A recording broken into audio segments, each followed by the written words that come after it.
So now we're finally ready to get our hands into training a neural network. So let's quickly recall feed forward. We have our perceptron with a point coming in labeled positive, and our equation w1x1 plus w2x2 plus b, where w1 and w2 are the weights and b is the bias. And what the perceptron does is it plots a point and returns the probability that the point is blue, which in this case is small since the point is in the red area. Thus, this is a bad perceptron since it predicts that the point is red when the point is really blue. And now let's recall what we did in the gradient descent algorithm. We did this thing called backpropagation.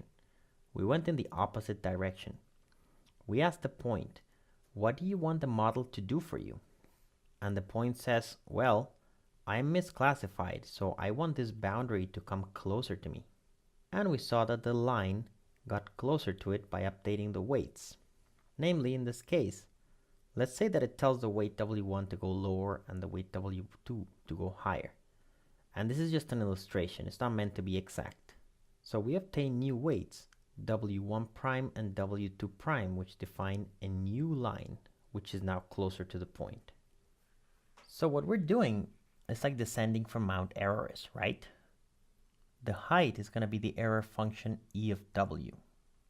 And we calculate the gradient of the error function, which is exactly like asking the point, what does it want the model to do? And as we take the step down the direction of the negative of the gradient, we decrease the error to come down the mountain. This gives us a new error E of W prime, and a new model W prime with a smaller error, which means we get a new line closer to the point. We continue doing this process in order to minimize the error. So that was for a single perceptron. Now what do we do for multi-layer perceptrons? Well, we still do the same process of reducing the error by descending from the mountain. Except now, since the error function is more complicated, then it's not Mount Everest. Now it's Mount Kilimanjaro. But same thing. We calculate the error function and its gradient. We then walk in the direction of the negative of the gradient in order to find a new model W prime with a smaller error, E of W prime, which will give us a better prediction. And we continue doing this process in order to minimize the error.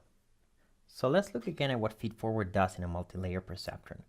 The point comes in with coordinates x1 and x2 and label y equals 1. It gets plotted in the linear models corresponding to the hidden layer. And then as this layer gets combined, the point gets plotted in the resulting nonlinear model in the output layer. And the probability that the point is blue is obtained by the position of this point in the final model.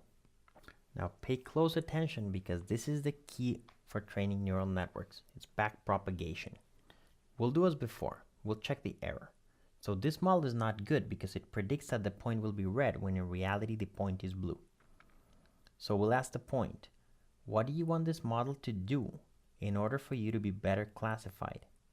And the point says, I kind of want this blue region to come closer to me. Now what does it mean for the region to come closer to it? Well, let's look at the two linear models in the hidden layer.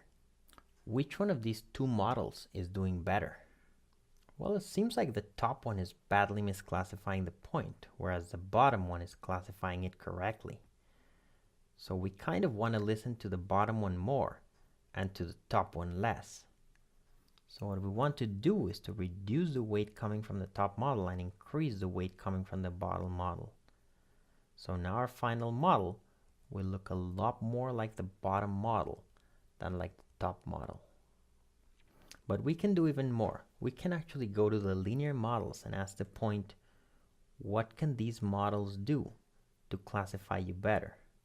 And the point will say, well, the top model is misclassifying me, so I kind of want this line to move closer to me.